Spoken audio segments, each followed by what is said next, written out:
ब्रह्मा जी तो विष्णु जी को सर्वेश्वर बता रहे हैं, सब देवों के मालिक, सारे जगत के स्वामी, आश्रयदाता, और ये कह रहे हैं कि मैं तो दुर्गा के अधीन रहता हूँ, उसी का तप करता हूँ, उसी का ध्यान करता हूँ, उसी की पूजा करता हूँ।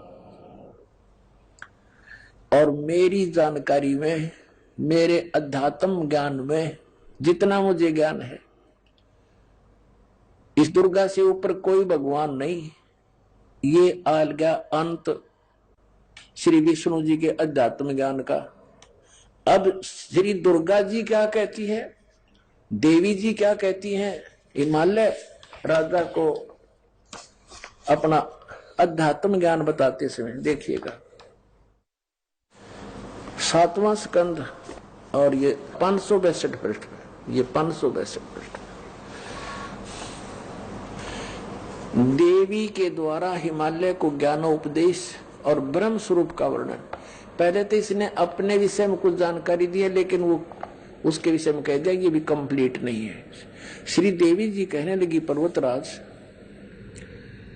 उस ब्रह्म का क्या स्वरूप है यह बतलाया जाता है, जो प्रकाश रूप, सबके अत्यंत समीप में स्थित, हृदय रूप गुहा में स्थित होने के कारण गुहाचर नाम से प्रसिद्ध और महान पद अर्थात परम प्राप्य है। वह समस्त प्रजा के ज्ञान से परे है, अर्थात किसी की बुद्धि में आने वाला नहीं है, यह तुम जानो। जो परम प्रकाश रूप है, जो सूक्ष्म से भी अत्यंत सूक्ष्म है, जिसमें संपूर्ण लोक और लोकों में निवास करने वाले प्राणी स्थित हैं, वही यह अक्षर ब्रह्म है, और वही सबके प्राण है, वही सबकी वाणी है, और वही सबके मन है। अब देखो दुर्गा की उआ बाई ये यहां तक कह रही है वो अक्षर ब्रह्म है, और आगे फिर कहेगी केवल ब्रह्म है, वही सबके मन है, वह परम सत्य, और वह यह परम सत्य और अमृत अविनाशी तत्व है। सौम्य इसको अविनाशी बता रही है ब्रह्म को दुर्गा, अक्षर ब्रह्म कहती है। उस वेदने योग्य लक्ष्य का तुम वेदन करो, मन लगाकर उसमें तन्मय हो जाओ। सौम्य उपनिषद में कथित महान अस्त्र रूप धनुष को लेकर उपासना द्वारा तीक्ष्ण किया हुआ बाण संधान करो, और फिर भावनुगत चित्त के द्वारा उस बाण को खींचकर उस अक्षर रूप ब्रह्म को अक्षर ब्रह्म समझो, ही लक्ष्य बनाकर वेदन करो। उसका मंत्र क्या बता रही है अक्षर ब्रह्म का? ओम। प्रणव माने ओम, धनुष है, जीवात्मा जाप करे और ब्रह्म को उद्देश्य रखे। ब्रह्म पाने का उद्देश्य देख, यहां तो अक्षर ब्रह्म और फिर यहां ब्रह्म, ओम उसका नाम है ब्रह्म का। दुर्गा जी के ज्ञान का भी अंत देख लो आप, कहीं तक बोल रही है उसको अक्षर ब्रह्म है वो, और फिर कहते उसका मंत्र ओम है, और ब्रह्म को लक्ष्य बनाओ और जीव आत्मा जाप करे। आगे देखो, उस एकमात्र परमात्मा को ही जाने, दूसरी सब बातों को छोड़ दे। यहां दुर्गा जी ने अपनी साधना को भी रिजेक्ट कर दिया कि केवल उस एक ब्रह्म को ही जाने, यही अमृत रूप परमात्मा के पास पहुंचाने वाला पुल है। यहां देखो, इस आत्मा का ओम के जप के साथ ध्यान करो, इससे अज्ञान में अंधकार से सर्वथा परे और संसार समुद्र से उस पार जो ब्रह्म है उसको पा जाओगे, तुम्हारा कल्याण हो। ब्रह्म ओम, ओम ब्रह्म का जाप है, और इसी ब्रह्म को ये कभी तो अक्षर ब्रह्म कह रही है, यहां भी अक्षर ब्रह्म कहा है। तो इसे सिद्ध है कि ये कितनी विद्वान है, और इसने कहा कि इस ब्रह्म की पूजा करो और सबकी पूजा छोड़ दो। और वो ब्रह्म कहाँ रहता है? उसका ओम नाम है, वह यह सबका आत्मा ब्रह्म, ब्रह्मलोक रूप दिव्य आकाश में स्थित है। ये ब्रह्मलोक में रहता है अपने आत्माओं। यही यजुर्वेद अध्याय नंबर 40 के मंत्र नंबर 17 में स्पष्ट है। वेद ज्ञान दाता ये ब्रह्म है। ये कहता है कि मैं ऊपर अंतरिक्ष में ब्रह्मलोक में रहता हूं, स्वर्ग में रहता हूं, और वो परमात्मा तो प्रोक्ष है, वो तो गुप्त है, उसकी जानकारी हमें नहीं है। वो तो उधर से संतों से पूछो। यजुर्वेद अध्याय नंबर 40 के मंत्र 10 से लेकर 13 में तत्वदर्शी संतों की पहचान भी बताई है और उन्हीं से जानने के लिए कहा है। पूर्ण कंप्लीट स्पिरिचुअल नॉलेज को यानी पूर्ण अध्यात्म ज्ञान को उन तत्वदर्शी संतों से ही पूछो। अब आपने देख लिया, दास ने एक शब्द बोला था, एक गलती से कहो या जानबूझकर कहो कि किसी को भी आध्यात्मिक ज्ञान नहीं है, इनका आध्यात्मिक मार्ग शून्य है, ज्ञान शून्य है। तो उस समय तो आपको ऐसा खटका होगा जैसे कुनीन की फांकी खल्ला ली। अब इस सदग्रंथ जिसको आप सर्वधार्य मानते हो, इसको पढ़कर आपको ऐसा लगा होगा कि हम कहाँ सोए पड़े थे, हमने खो दिया जीवन सारा। इन सदग्रंथों को पवित्र हिंदू धर्म के अनुयायी हिंदी वाले कोई पढ़ते आ रहे हैं, लेकिन कहते हैं गुरु बिन काऊ न पाया ज्ञान, जो थोथा भूछड़े मूड किसाना। गुरु बिन वेद पढ़े जो प्राणी, समझे ना सार रहे ज्ञान।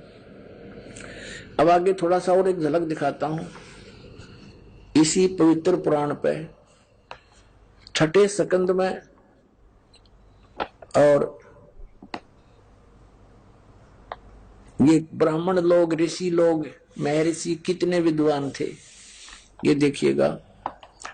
श्रीमद् देवी भागवत छठा स्कंद पृष्ठ 414।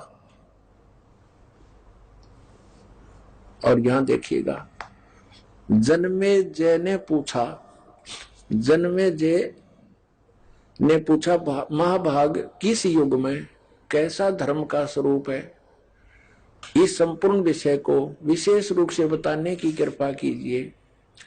व्यास जी बोले, राजन ये निश्चय ही है कि सतयुग में ब्राह्मण वेद के पूर्ण विद्वान थे। उनके द्वारा निरंतर भगवती जगदम्बा की आराधना होती थी। भगवती का दर्शन करने के लिए उनका मन सदा ललायित रहता था। प्रत्येक गांव में शक्ति मंदिर का उद्घाटन हो, यानी दुर्गा का मंदिर हो, इस विषय की उनके मन में बड़ी उत्सुकता थी। अब देखिए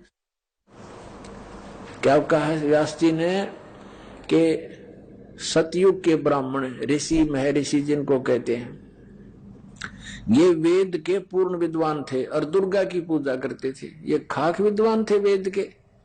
वेद में कहीं लिखा है दुर्गा की पूजा के विषय में? और अभी आपने पढ़ा इसी पवित्र देवी पुराण के 7वें स्कंद में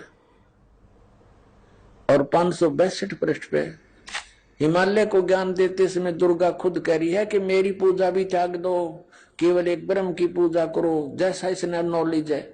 और कहा उसका ओम नाम है, ओम नाम का जाप करो, ब्रह्म प्राप्ति उद्देश्य रखो, इससे तुम्हारा कल्याण होगा और तुम उसको प्राप्त कर जाओगे जो ब्रह्म लोक में रहता है।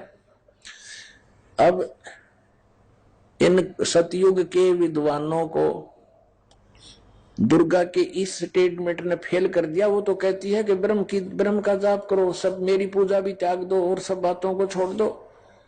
और ये वेद के विद्वान कहाँ हैं? और ये कहते हैं कि वो दुर्गा की पूजा कराया करते। बताओ, ये है इनका अध्यात्म ज्ञान। अब देखिएगा, हम पढ़ रहे हैं, ये छठा स्कंद आपको दिखाया, फिर देख लीजिए एक बार। 414 पृष्ठ है। जन्मेजय ने पूछा महाभाग किस युग में कैसा धर्म का स्वरूप है, इस संपूर्ण विषय को विशेष रूप से बताने की कृपा कीजिए। व्यास जी बोले, राजन यह निश्चय है कि सतयुग में ब्राह्मण वेद के पूर्ण विद्वान थे और उनके द्वारा निरंतर भगवती जगदम्बा यानी दुर्गा की आराधना होती थी। भगवती का दर्शन करने के लिए उनका मन सदा ललायित रहता था और प्रत्येक गांव में शक्ति मंदिर का उद्घाटन हो, इस विषय की उनके मन में बड़ी उत्सुकता थी। बताइए, खाक विद्वान थे वेद के विद्वान का और पूजा करना दुर्गा की। अब फिर यहाँ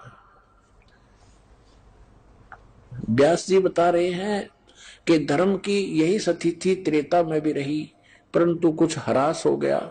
सतयुग की जो स्थिति थी वह द्वापर में विशेष रूप से कम हो गई। राजन, उन प्राचीन युगों में सतयुग त्रेता द्वापर में जो राक्षस समझे जाते थे वे कलयुग में ब्राह्मण माने जाते हैं। ले भाई, इन ब्राह्मणा की सुन लो राम कहानी, इन ब्राह्मणा की सुन ले कलयुग के ब्राह्मण कैसे हैं कि जो सतयुग त्रेता द्वापर में राक्षस हुआ करते, इसे वर्तमान के ब्राह्मण है कलयुग के। और इन ब्राह्मणों ने कबीर परमात्मा के साथ वो जुल्म गुजारे थे जो परमात्मा कहा करते थे तुम गलत साधना कर रहे हो बच्चों, क्यों ब्राह्मण भी तो उसी के बच्चे हैं पूर्ण परमात्मा के। वो सबको सावधान करना चाहते थे कि तुम दोषी हो रहे हो इनको गुमराह करके, लेकिन उन्होंने ऐसे जुल्म गुजारे थे, उनका लीला पढ़ लो तो आंखों से आंसू नहीं सूखे हैं। और ऐसे कर्म राक्षस ही कर सकते हैं। तो ये इन्हीं के पुराण भी बता रहे हैं कि वर्तमान के ब्राह्मण तो ऐसे हैं जैसे सतयुग त्रेता द्वापर में राक्षस हुआ करते थे। ये देखिए, धर्म की यही स्थिति त्रेता में रही परंतु कुछ ह्रास हो गया था। सतयुग की जो स्थिति थी वह द्वापर में विशेष रूप से कम हो गई थी। राजन, उन प्राचीन युगों में जो राक्षस समझे जाते थे वे कलयुग में ब्राह्मण माने जाते हैं। कली माने ब्राह्मण, कलयुग कली में ब्राह्मण माने जाते हैं, क्योंकि अब के ब्राह्मण कलयुग के प्राय पाखंड करने में तत्पर रहते हैं। दूसरों को ठगना, झूठ बोलना और वैदिक धर्म कर्म से अलग रहना कलयुगी ब्राह्मणों का स्वाभाविक गुण बन गया है। आज से 600 वर्ष पहले परमात्मा ने बताया था कि धर्मदास ये जग बोराना, कोई न जाने पद निर्वाणा। यही कारण मैं कथा पसारा, जग से कहिए एक राम नियारा। ये दास यदि मौखिक आपको सुनाएगा तो शायद ही विश्वास हो पाएगा कि कबीर इज गॉड, कि उस परमात्मा ने 600 वर्ष पहले ये वचन कहे थे कि ब्रह्मा विष्णु महेश नासवान हैं, जो इनकी पूजा करता उनकी मुक्ति नहीं होगी। और उस समय ये बात समझ में नहीं आई नकली ब्राह्मणों के, नकली गुरुओं के, और परमात्मा का विरोध किया था। अब पुण्यात्मा हमें परमात्मा की पहचानने में बहुत आसानी हो जाएगी कि who is God, Kabir is God. क्योंकि जिसे हम एक जन साधारण मानते थे, दुल्हा मानते थे, एक कवि मानते थे, उसने 600 वर्ष पहले अपनी अमृतवाणी में ये सारी सच्चाई लिखी हुई थी जो वेदों पुराणों कुरानों के अंदर आज विद्यमान हमें मिली, गीता जी में मिली। तो हु इज गॉड, जो शास्त्र भी नहीं पढ़ा था और उसने सच्चाई बोल दी तो ही इज गॉड, वो परमात्मा है। देखिएगा, ये कबीर सागर, खेमरा श्री कृष्ण दास प्रकाशन मुंबई से। कबीर पंथी भारत पथिक स्वामी युगलानंद बिहारी द्वारा प्रस्कृत, मुद्रक एवं प्रकाशक खेमरा श्री कृष्णदास, अध्यक्ष श्री वेंकटेश वर प्रेस, खेमरा श्री कृष्णदास मार्ग मुंबई। ये है ज्ञान बोध नामक अध्याय है और बोध सागर एक खंड है। इसके 21 पृष्ठ पे हम आपको सुनाते हैं। परमात्मा ने कहा, धर्मदास ये जग बोराना, कोई न जाने पद निर्वाणा। निर्वाणा माने मोक्ष मार्ग, किसी को ज्ञान नहीं। निर्वाण माने मोक्ष।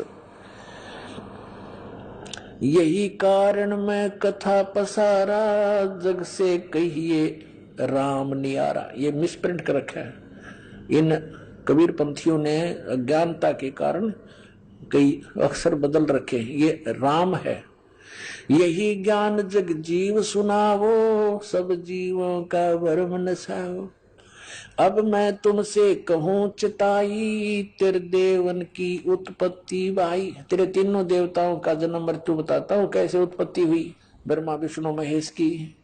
कुछ संक्षेप कहूं गहुराई, सब संशय तुम्हारे मिट जाई। भरम गए जग वेद पुराना, आदि राम का वेद न जाने। आदि राम है, राम राम सब जगत बखाने, आदि राम कोई बिरला जाने। देखो, यहाँ राम राम शब्द है तो यहाँ भी आदि राम इसी से संबंधित है, तो सब जगह राम ही जाने। राम राम राम सब जगत बखाने, आदि राम कोई बिरला जाने। आदि राम सनातन परमात्मा। ज्ञानी सुने सो हृदय लगाई, मूर्ख सुने तो गम ना पाई। राजा राम को तो सब जानते हैं और उसी तक की महिमा बखानते हैं, लेकिन जो मैं बता रहा हूं उस राम के बारे में, ज्ञानी सुने सो हृदय लगाई, मूर्ख सुने तो गम ना पाई। अब इन तीनों देवताओं की उत्पत्ति बताता हूं। अब मैं तुमसे कहूं चिताई, तेरे देवन की उत्पत्ति भाई। माँ अष्टंगी पिता निरंजन, ये सरपुरुष काल। माँ अष्टंगी पिता निरंजन, ये जमदारुण वंशन अंजन। पहले कीन निरंजन राई, पीछे से माया उपजाई। क्या बताते हैं कि पहले तो इस ज्योत स्वरूपी निरंजन काल की उत्पत्ति हुई और पीछे थी दुर्गा की उत्पत्ति हुई थी। माया रूप देख अति शोभा, देव निरंजन तन मन लोभा। काम देव धर्मराय सताए, देवी को तुरंत दरखाए। पेट से देवी करी पुकारी, हे साहेब मोहे करो उबारी। टेर सुनी सतगुरु तय आए, अष्टंगी के बन छुड़वाए। परमात्मा वास्तविकता यह है कि टेर सुनी ता हम आए। 22 पृष्ठ पे, धर्मराय को हिकमत की ना, नख रेखा से भग कर लेना। धर्मराय करे भोग विलासा, माया को रही तब आशा। दुर्गा प्रेग्नेंट होगी, 3 पुत्र अष्टंगी जाए, ब्रह्मा विष्णु शिव नाम धराए। हे भगवान, 600 वर्ष पहले परमात्मा ने लिखा, ये आज का लिखा हुआ लेख नहीं पुण्यात्मा, कि 3 पुत्र इस दुर्गा के उत्पन्न हुए काल निरंजन के संयोग से, स्त्री पुरुष कर्म से, और ब्रह्मा विष्णु शिव नाम धराए। 3 देव विस्तार चलावे, इनमें यो जग धोखा खावे। पुरुष गम कैसे के कोई पावे, काल निरंजन जग भरमावे। 3 लोक अपने सुत दीन्या, सुन निरंजन बासालीन्या। अलख निरंजन सुन ठिकाना, ब्रह्मा विष्णु शिव भेद न जान्या। अपने पिता के बारे में ब्रह्मा विष्णु महेश को भी ज्ञान नहीं आज तक। और परमात्मा कहते जिसने काल की भी उत्पत्ति की, वो परमात्मा सतपुरुष कबीर साहब बता रहे हैं, अपने द्वारा उत्पन्न अपने पुत्रों की जानकारी। अब वो परमात्मा जिसने सबकी सृष्टि की, वो कबीर साहब है, और वो बता रहे हैं 600 वर्ष पहले। जिसको ये कहते थे वेद नहीं पढ़े, गीता नहीं पढ़ी, क्योंकि संस्कृत नहीं जानता, पुराणों की क्या जाने ये, वो तो जानी जान थे, वो तो सबके रचनहार थे। उनको इन वेदों कतेबों से लेना देना क्या था? उन्हें जो बोलना था वो सच्ची बोलनी थी, वो लिख कर चले गए। आज इसी सच्चाई का समर्थन हमारे पवित्र सदग्रंथ कर रहे। इससे सिद्ध हो रहा है कि कबीर इज गॉड, वो कबीर सृजनहार है, हमारा सबका क्रिएटर है। अब देखिएगा, 3 देव सो उसको धावे, निरंजन का वो पार ना पावे। अलख निरंजन बड़ा बटपारा, बटपारा माने ठग है, ये धोखा देने वाला। 3 लोक जीव कीन आहारा, ब्रह्मा विष्णु शिव नहीं बचाए, सकल खाए पुन दूर उड़ाए। तिनके सुत हैं तीनों देवा, अंदर जीव करते हैं सेवा। अब तोड़ पाड़ दिया परमात्मा ने, कमाल कर दिया कि इन दुर्गा और काल के सुत हैं, पुत्र हैं ये 3 देवता, ब्रह्मा विष्णु और शिव। और अंधर जीव, तत्व ज्ञानहीन प्राणी अंधे, तत्व ज्ञान नेत्रहीन अंधे यानी ज्ञानहीन, इन्हीं की पूजा करते हैं। सेवा माने पूजा। तिनके सुत हैं तीनों देवा, अंदर जीव करते हैं सेवा। अंधे इन्हीं की पूजा करते हैं। अकाल पुरुष का हूं नहीं चीन्या, काल पाए सभी गैलीन्या।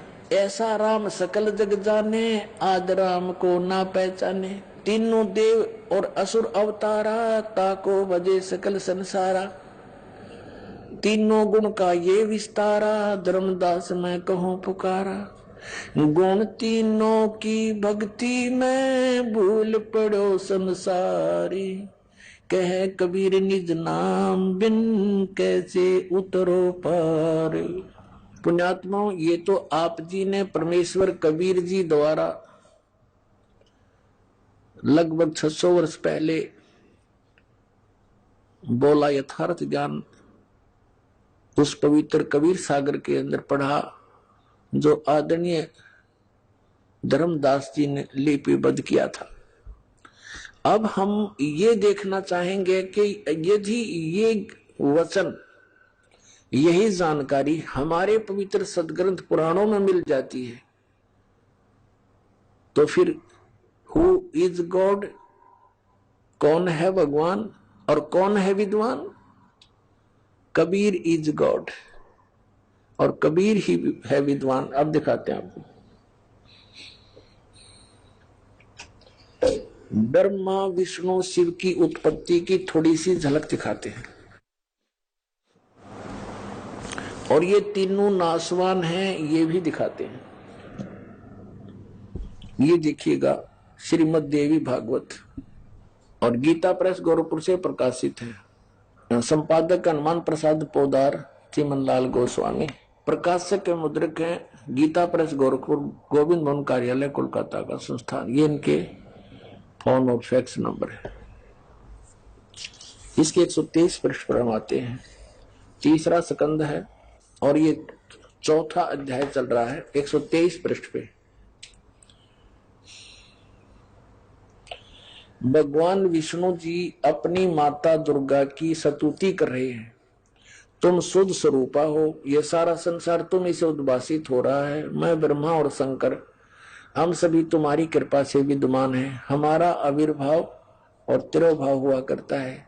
केवल तुम ही नित्य हो, जगत जननी हो, प्रकृति और सनातनी देवी हो।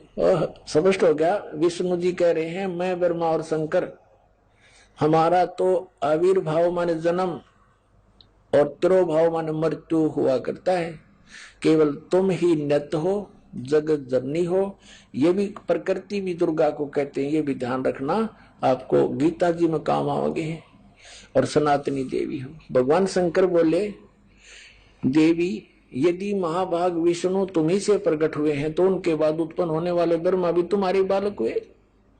फिर मैं तमोगुणी लीला करने वाला शंकर क्या तुम्हारी संतान नहीं हुआ? अर्थात मुझे भी उत्पन्न करने वाली तुम ही हो शिवे। संपूर्ण संसार की सृष्टि करने में तुम बड़ी चतुर हो।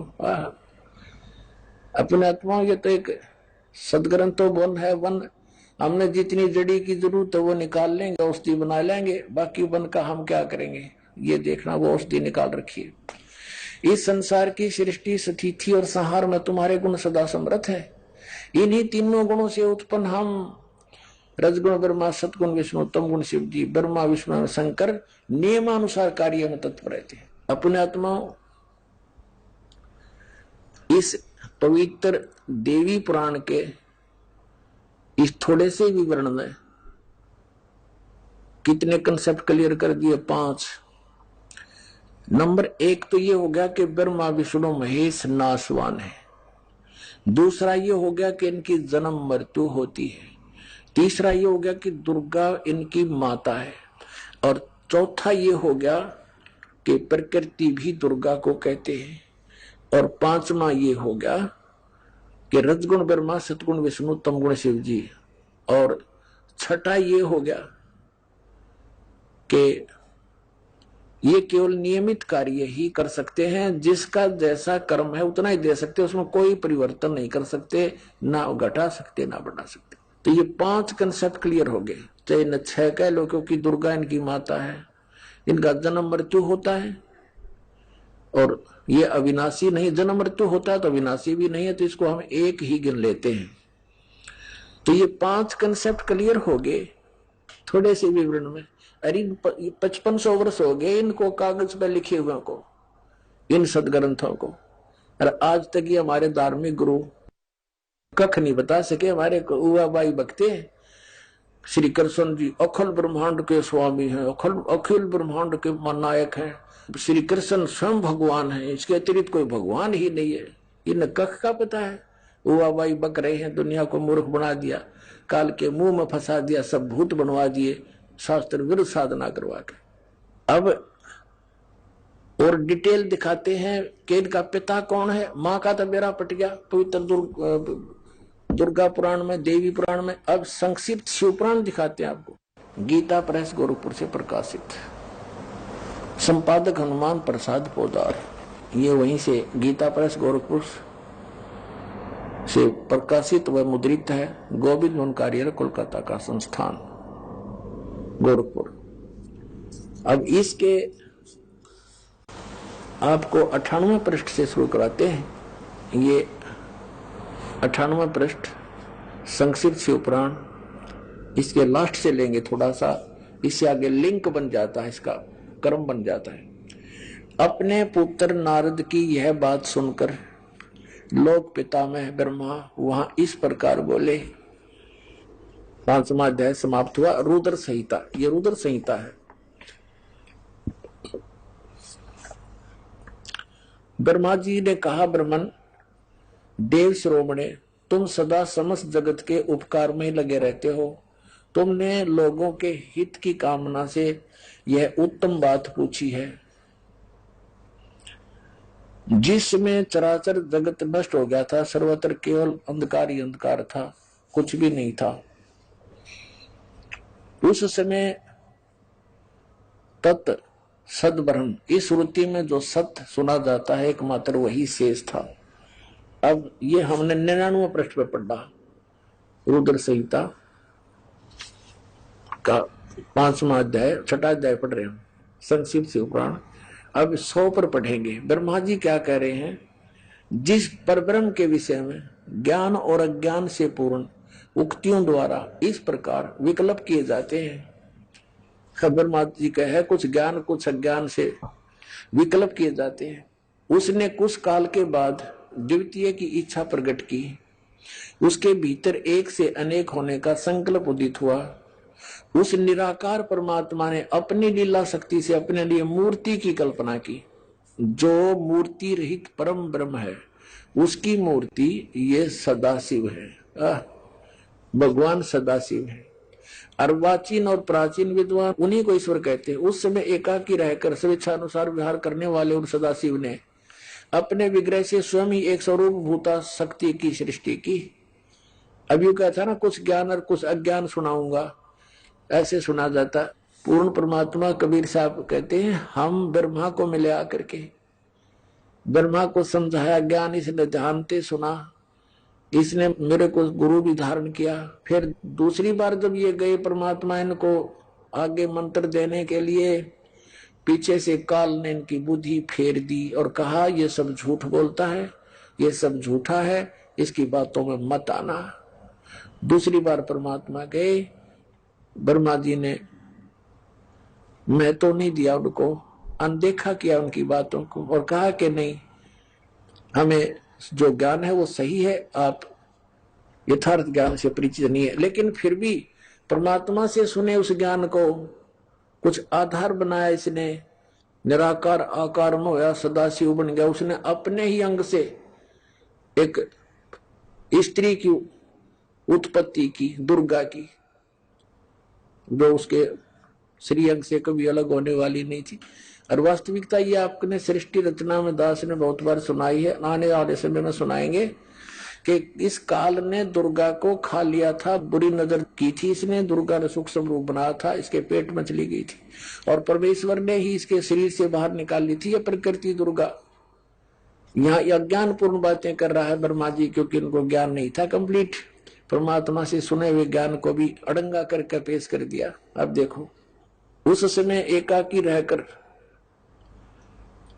भगवान सदाशिव में अर्वाचीन और प्राचीन विद्वान उन्हीं को ईश्वर कहते हैं। उस समय एकाकी रहकर स्वेच्छानुसार विहार करने वाले सदाशिव ने, इस काल ने, इस सदाशिव रूप में प्रकट हो गया काल, अपने विग्रह से स्वयं ही एक स्वरूप भूता शक्ति की सृष्टि की, जो उनके अपने श्रीअंग से कभी अलग होने वाली नहीं थी।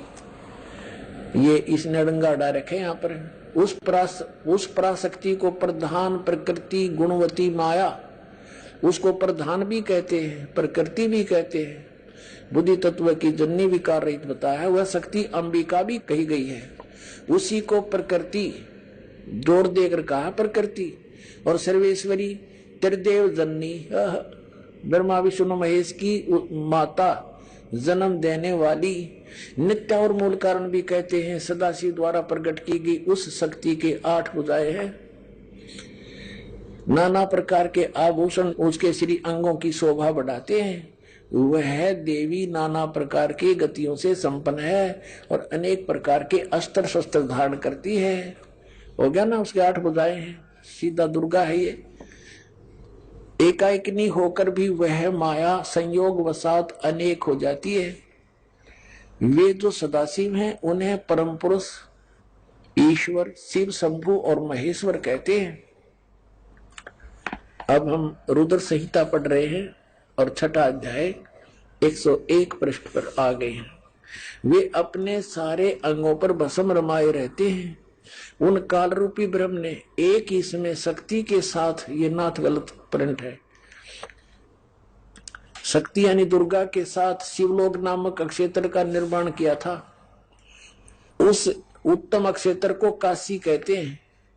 वह परम निर्वाण या मोक्ष स्थान है जो सबसे ऊपर विराजमान है। वे प्रिया और प्रियतम रूप शक्ति और शिव, वो पति पत्नी रूप में दुर्गा और ये काल रूपी शिव, या अगर ना उस काल रूपी ब्रह्म ने, काल रूपी ब्रह्म कहो तो सदा शिव कहो, वे प्रिया और प्रियतम शक्ति और शिव जो परमानंद स्वरूप हैं, उस मनोरम अक्षेत्र में काशी में नित्य निवास करते हैं।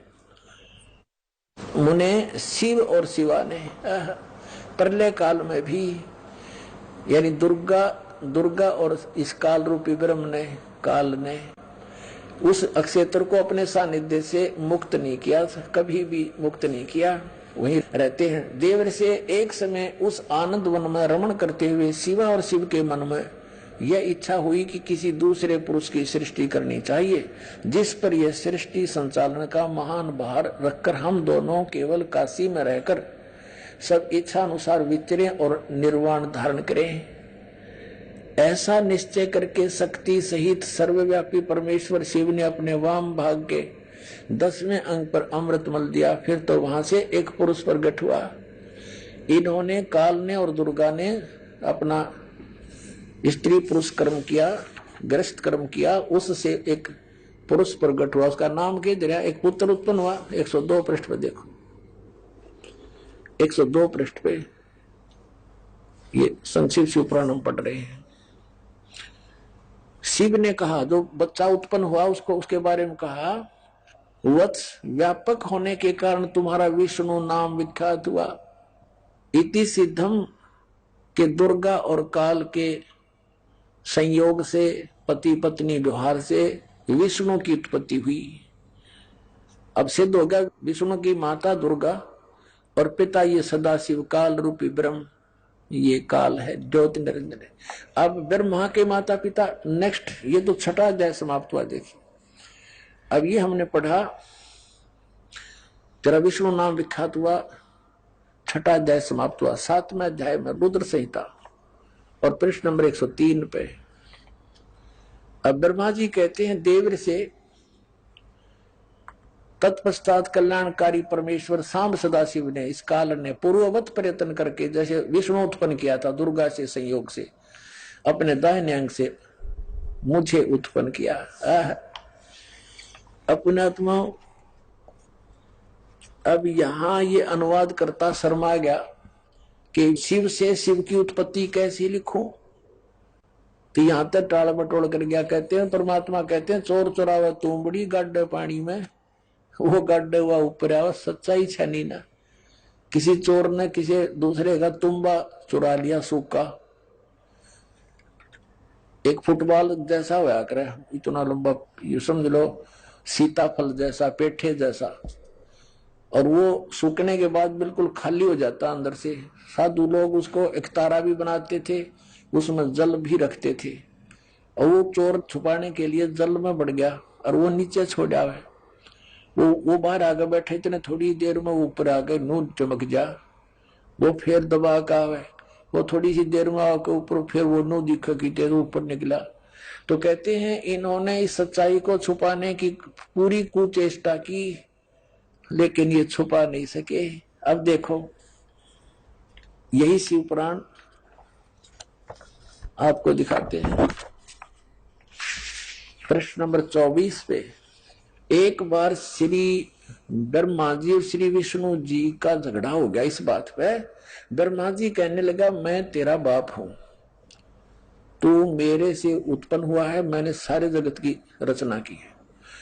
और विष्णु जी कहने लगे मैं तेरा पिता हूं, तेरा जनक हूं, तेरी उत्पत्ति मेरी नाभि कमल से हुई है।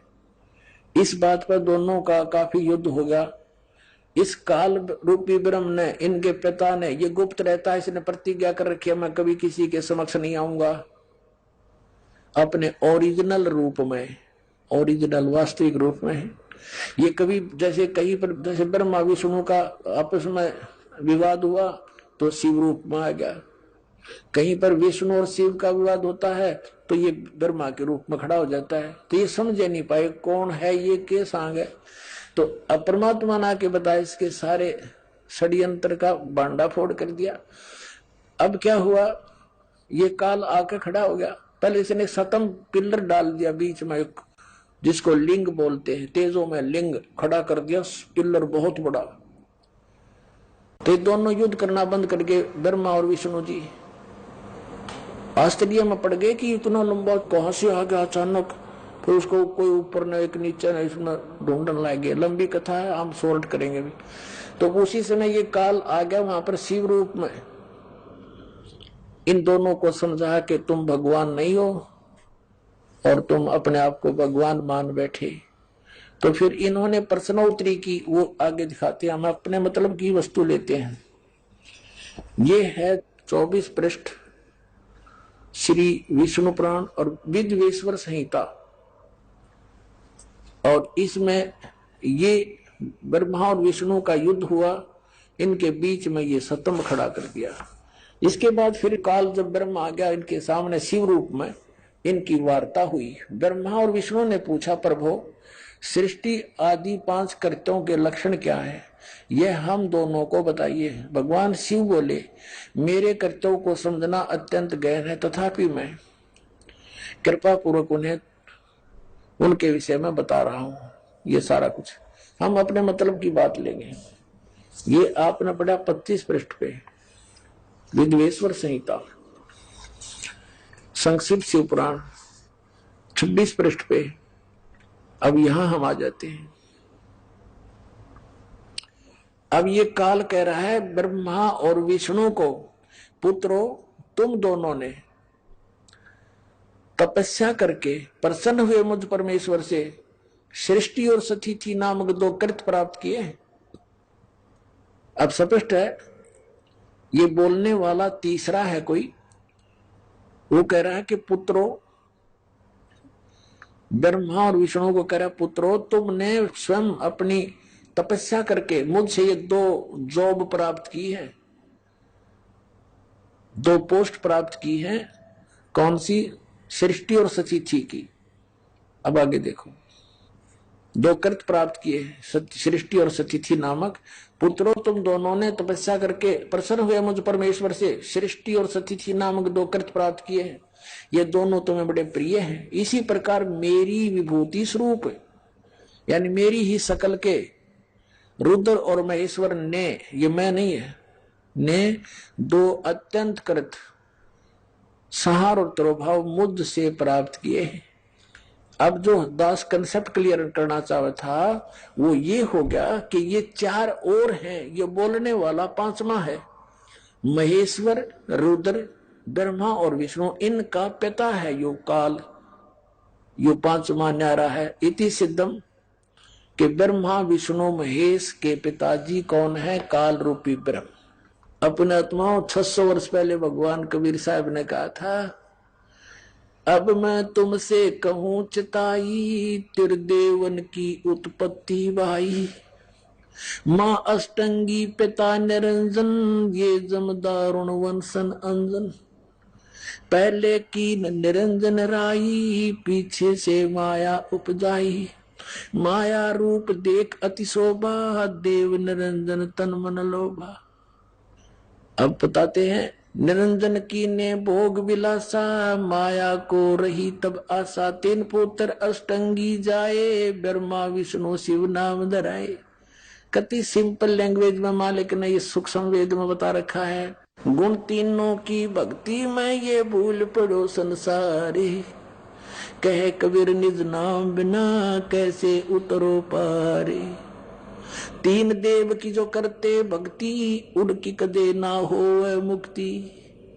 कंसेप्ट क्लियर हो गया तो नासवान है, और इनकी भक्ति करने से वो पूर्ण मोक्ष कैसे प्राप्त होगा, जहां जाने के बाद फिर लौटकर कभी संसार में नहीं आते, ये आप जन्मते मरते। तो इसके लिए इन्हीं पवित्र सदग्रंथों से प्रमाणित करेंगे आपके लिए। पहले तो ये प्रमाणित करते हैं ये तीन गुण क्या है, रजगुण ब्रह्मा, सतगुण विष्णु, तमगुण शिव जी। वैसे तो बहुत बार आ चुका है, फिर भी पुण्यात्माओं ये अज्ञान भी हमारे अंदर हजारों वर्षों से फीड किया गया, झूठा लगातार लगातार फीड कर दिया, हम यहां तक भर दिए इस अज्ञान से। अब ज्ञान सुनते हैं तो हमें अंदर जगह नहीं, लेकिन ये ऐसा ज्ञान है कि अपनी जगह बनाएगा और उसको बाहर फेंक देगा उठा करके। अब देखना मार्कंडेय पुराण में स्पष्ट किया है, ये अपने पवित्र पुराण सदग्रंथ हैं जिनको हम सर्वधार्य मानते रहे, पढ़ते रहे और खरीदते रहे। ये गीता प्रेस गोरखपुर से प्रकाशित है, प्रकाशक एवं मुद्रक हैं गीता प्रेस गोरखपुर, गोविंद वन कार्यालय कोलकाता का संस्थान। अब इसके 123 पृष्ठ पर ले चलते हैं आपको। 123 पृष्ठ पे अब यहां से शुरू करेंगे, 122 से हम संक्षिप्त मार्कंडेय पुराण। यहां देखिएगा, मार्कंडेय जी बोले, ये मार्कंडेय जी का ही आगे ज्ञान है, यहां आ जाते इसके सामने हम। इस तरह स्वयंभू परमात्मा की तीन अवस्थाएं हैं, रजोगुण प्रधान ब्रह्मा, तमोगुण प्रधान रुद्र और सतोगुण प्रधान विश्वपालक विष्णु है। ये ही तीन देवता है और ये ही तीन गुण है। वैसे तो पुण्यात्माओं कहते हैं बुद्धिमान को संकेत गणाओ है, बहुत होता है, फिर भी क्योंकि हम बहुत दिनों से रंगे पड़े हैं, कई मन में थोड़ा सा भी कंसेप्ट क्लियर ना हुआ तो ये काल फिर स्थान बना जाएगा आपके अंतःकरण में। लेकिन दास ऐसी जगह छोड़ना को ना कि ये फिर समा जाए आपके अंदर। ये देखिएगा श्रीमद् देवी भागवत, ये प्रथम भाग, ये कहां से प्रकाशित है, अथ देवी भागवतम सभाष्टीकम सहमात्यम, खेमरा श्री कृष्ण दास प्रकाशन, मुंबई 4 है। अब हम इसके यहां आते हैं, ये है अथ श्री मद देवी भागवते भाषा टीका युक्ते तृतीय स्कंद है प्रारंभते, ये तीसरा स्कंद प्रारंभ। इसके हम 11 पृष्ठ पर ले चलते हैं आपको। ये 11 पृष्ठ है और ये तीसरा स्कंद है भाषा टीका तृतीय स्कंद अध्याय 5। ये अध्याय 5 का ये 7वां श्लोक यहां समाप्त हुआ और 8वां प्रारंभ होता है। भगवान शंकर कहते हैं, हे माता यदि हमारे ऊपर सदा आप दया युक्त हो तो हमको तमोगुण में किस प्रकार प्रदान किया है, और ब्रह्मा रजोगुण और हरि सतगुण युक्त किए हैं। अब संस्कृत भी पढ़ेंगे हम। 7वां ये समाप्त हुआ, 8वां प्रारंभ होता है। भगवान शंकर कहते हैं, यदि दया धर्मना न सदाम्बिके, यदि दया धर्मना, यदि आप दया युक्त हो, कथम अहम विहित, किस प्रकार मैं बना दिया अंबिके यानी दुर्गा, हे माता, विहित तमोगुण, मुझे तमोगुण क्यों बना दिया, कमल जय, कमल से उत्पन्न होने वाले ब्रह्मा को रजोगुण संभव, रजोगुण क्यों बना दिया, सोहित क्यों सतोगुण हरि, और विष्णु को क्यों सतोगुण बना दिया। इति सिद्धम रजगुण ब्रह्मा सतगुण विष्णु तमगुण शिव जी। अब ये दास आपको पवित्र श्रीमद् भगवत गीता के अंदर दिखाएगा। गुण तीनों की भक्ति में ये भूल पड़ो संसारे, कह कबीर निज नाम बिना कैसे उतरो पार। तीन देव की जो करते भक्ति, उनकी कदे ना होवे मुक्ति। तभी तो हमारे सारे पूर्वज भूत बनवा दिए नज्ञानिया ने। और फिर हमारे से श्राद्ध कटवाओ, तुम्हारे पिताजी स्वर्ग में भूखे हैं। नकलियो, स्वर्ग में जब कुछ है ही नहीं, वो स्वर्ग कहाँ हो गया जिसमें भूखे मरे हमारे पूर्वज। बोला स्वर्ग बेच दिए, गति कर दी उनकी, सारे क्रिया कर्म करे पाछे। और फिर न कहो भूखे हैं उनको ये दान करो, किसा मूर्ख बना रखा था इन्हें। अब ये देखिएगा श्रीमद् भगवत गीता अध्याय नंबर 7 का जयदयाल गोविंद का इसके अनुवादक हैं, गीता प्रेस गोरखपुर से ये छपी है। ये देखिएगा अध्याय नंबर 7 के 1, 2, 3 में गीता ज्ञानदाता कहता है कि अर्जुन अब ऐसा ज्ञान बताने जा रहा हूं जिसको जानने के बाद कुछ भी जानना शेष नहीं रहेगा। देखना अथ सप्तमोध्याय 7वां अध्याय प्रारंभ। श्री भगवान उवाच, इसमें कितने भी श्री कृष्ण उवाच नहीं है, भगवान उवाच। ये आप देख रहे हो सामने। अरे कृष्ण जी ने बोली, हे पार्थ अनन्य प्रेम से मुझ में आसक्त चित्त मेरे प्राण होकर तथा अनन्य भाव से मेरे प्राण होकर योग में लगा हुआ, जिस प्रकार से संपूर्ण विभूति बल ऐश्वर्य आदि गुणों से संपन्न सबके आत्म रूप मुझको संशय रहित जानेगा, उसको सुन। कहते तुम मुझे अच्छी तरह समझ जाएगा, वो ज्ञान बताता हूं। साथ में देगा दूसरा श्लोक, मैं तेरे लिए इस विज्ञान से तत्व ज्ञान को संपूर्णता कहूंगा, जिसको जानकर संसार में फिर कुछ भी जानने योग्य शेष नहीं रह जाता। अब ये 5वें श्लोक में 2 प्रकृति बताई है। इस 7वें अध्याय के 5वें श्लोक में पृथ्वी जल अग्नि वायु आकाश मन और बुद्धि और अहंकार, ये तो 8 प्रकार की जड़। इस प्रकार ये तो 8 प्रकार से विभाजित मेरी प्रकृति है। हाँ, ये 8 प्रकार के भेद वाली है। ये तो अपरा मेरी जड़ प्रकृति है। और इससे दूसरी जिससे यह संपूर्ण जगत धारण किया है, मेरी जीव रूपा प्राचेतन प्रकृति जान, ये दुर्गा है। आगे देखो, हम आते हैं अध्याय नंबर 7 के और श्लोक नंबर 12 पे, क्योंकि ताजा ताजा सिद्ध हुआ है कि रजगुण ब्रह्मा है, सतगुण विष्णु, तमगुण शिव जी। ये याद रखना। अब ये गीता ज्ञान दाता ब्रह्म है, काल है, और ये कह रहा है कि और भी जो सतगुण से उत्पन्न होने वाले भाव हैं, सतोगुण यानी विष्णु से सतिथि, और जो रजगुण से तथा तमगुण से, रजगुण ब्रह्मा जी से उत्पत्ति, तमोगुण से संहार शंकर जी से, तमगुण शंकर से संहार होने वाले भाव हैं, उन सबको मुझसे ही होने वाले हैं ऐसा जान, परंतु वास्तव में उनमें मैं और वे मुझ में नहीं है। अब पुण्यात्माओं, इस काल भगवान को 1 लाख मानव शरीरधारी प्राणियों के शरीर से निकले गंध को खाने का श्राप लगा हुआ है, जिस कारण से इसने अपने तीनों पुत्रों को ये यहाँ की व्यवस्था दे रखी है कि ब्रह्मा जी रजोगुण है, जिसके प्रभाव से हम संतानों उत्पत्ति करते हैं, सभी प्राणी विवश होकर के, जीव के बस की नहीं। और सतोगुण श्री विष्णु जी के सतोगुण के प्रभाव से हम एक दूसरे में जकड़े हुए हैं, हमारे अंदर इतनी ममता भर रखी है, हमारे बस का नहीं से दूर हो सके। और तीसरा जो संहार करता है शंकर भगवान, ये भी काल का पुत्र है। तो इन तीनों से ये कहता है कि जो रजगुण से होता है वो ब्रह्मा जी से उत्पत्ति, और विष्णु जी से स्थिति, और शिव जी से संहार, जो कुछ भी हुआ इसका निमित्त कारण तो मैं ही हूं, पर मैं इनके सामने नहीं आता, इनसे अलग रहता हूं। अब आगे चलते हैं, देखिएगा अध्याय नंबर 7 और श्लोक नंबर आपने 12 पढ़ दिया।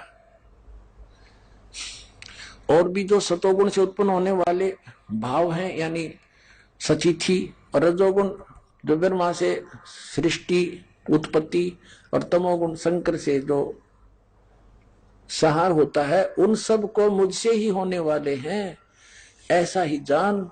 परंतु वास्तव में इनमें मैं और वे मुझ में नहीं है, इनसे बाहर है ये। अब 13वें में कहा है कि गुणों के कार्य रूप सात्विक, राजस और तामस, इन तीनों प्रकार के भाव से, यानी इन्हीं के ऊपर आसक्त ये सारा संसार प्राणी समुदाय मोहित हो रहा है, इन तक सीमित है, ब्रह्मा विष्णु महेश तक। इन तीनों गुणों से, रजगुण ब्रह्मा, सदगुण विष्णु, तमगुण शिव जी से परे मुझ अविनाशी को नहीं जानता। ये कहते इस दिन से ऊपर हूं मैं, अलग हूं। अब आगे देखो, अब 14 में कमाल कर दिया, श्लोक नंबर 14 7वें अध्याय का। क्योंकि यह अलौकिक अर्थात अति अद्भुत त्रिगुणमयी मेरी माया, रजगुण ब्रह्मा, सतगुण विष्णु, तमगुण शिव जी के द्वारा फैलाया गया ये जाल, ये बड़ी दुस्तर है, बड़ा खतरनाक है।